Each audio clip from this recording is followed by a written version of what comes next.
केंद्र शासित क्षेत्र सरकार संशोधन विधेयक 2025 यानी 130वां संविधान संशोधन विधेयक।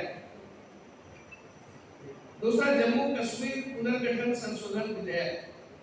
मित्रों, इसमें प्रमुख रूप से मैं यदि कहूँ बुलेट पॉइंट प्रमुख बातें, यदि कोई अपराधी है, अपराध में जेल में गया और जिन्हें सजा सुनाई जा चुकी है, 30 दिन से अंदर में रहने वाले हैं, तो स्वतः ही उनका जो पद है, मंत्री है, मुख्यमंत्री है, प्रधानमंत्री है, पद समाप्त हो जाएगा, उन्हें इस्तीफा देना पड़ेगा।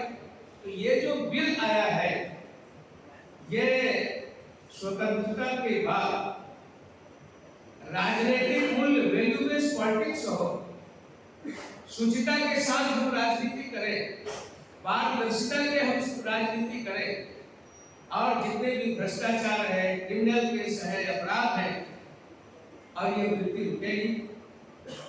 इस विचारों को लेकर के ध्यान में रख करके और माननीय अमित शाह जी ने इस बिल को लाया है।